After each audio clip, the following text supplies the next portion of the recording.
Hey Justin, or hey everybody, Justin here, 9 Pound Hammer, and I wanted to make a little video, and I wanted to a little simple breakdown and discussion.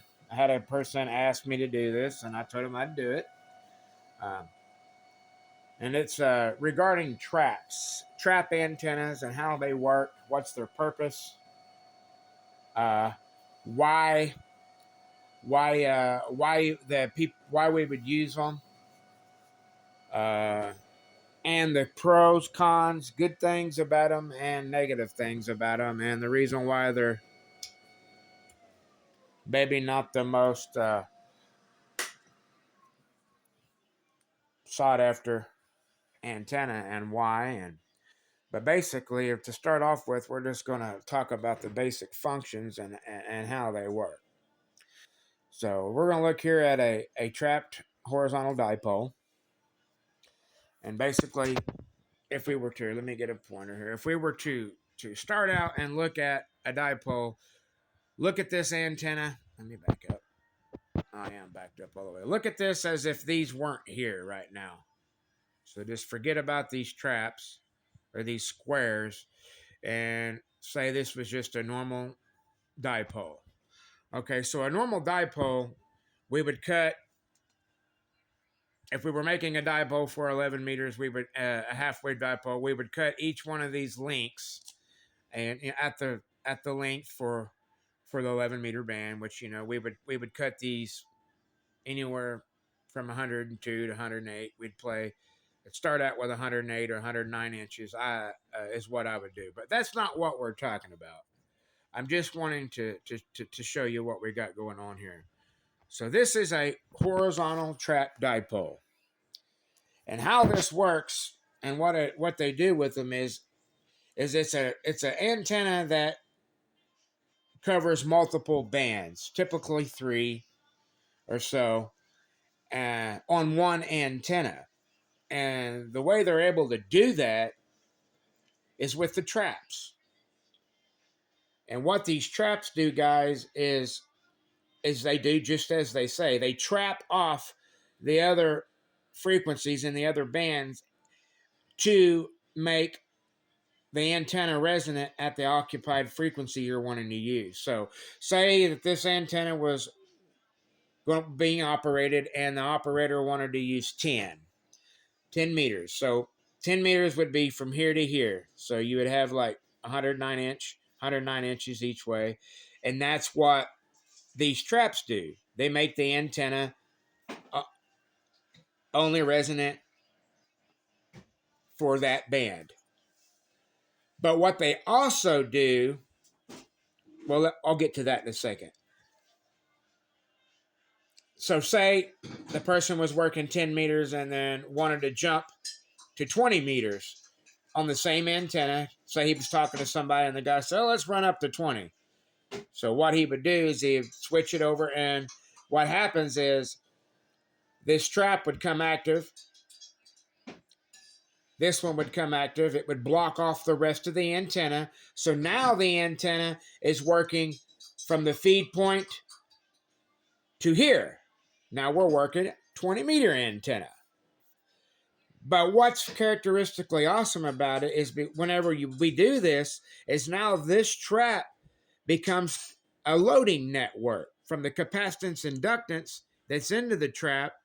It works as a load to help this distance become resonant for 20.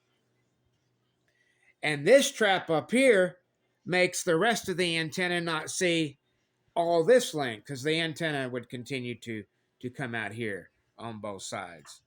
You see what I'm saying? Your 40 meters would come out. I just ran out of paper, kind of like you see down here. So, as I explained, say they wanted to go to 40. So then this time, now these traps would come in effective, and that would be effectively work as a load, and the antenna would now be, there'd be another trap over here. But anyway, the antenna would be working the whole antenna, if that makes sense. And then say they went back down to 10. So now this trap would be working to block off 20 and 40 and the rest of the antenna. And that's exactly how they work, guys. But the characteristics of it is the bandwidth. You know, the antennas, a trap antenna tends to be, because you're of the capacitance, inductance, and the trap network, they're a really high Q for the operation that you're using, which makes the bandwidth narrow. So you just, that's the thing about them. And the deal of it is a trap, an inductor with capacitance, inductance, it becomes lossy. Uh, you know, and that's the reason why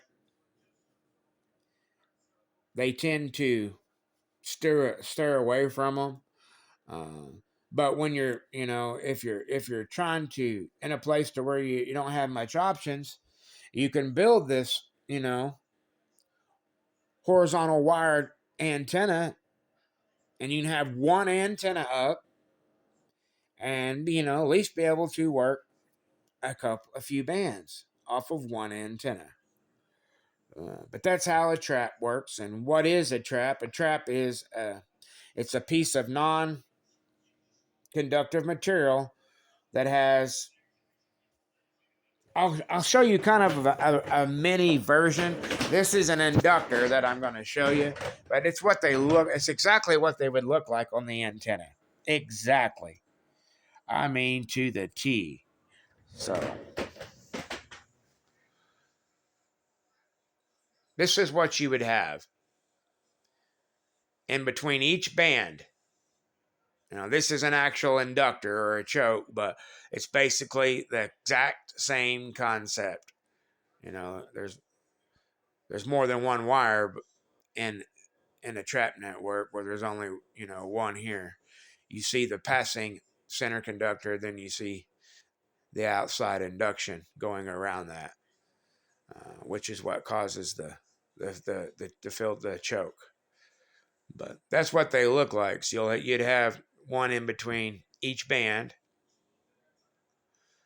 and y'all can check them out as far as get on the internet if y'all want a little bit more details, information how they work. That's just the basics of them. Uh, you know, so you just have different bands in between each trap. And then, like I said, when you go to the next band, the trap that's under that band becomes effectively capacitance inductance, and it works like a load. That way, the antenna don't have to be super, super long, because the whole concept of this it's a multi-band antenna that we can keep fairly short by using this network. Y'all take care, man. 73s.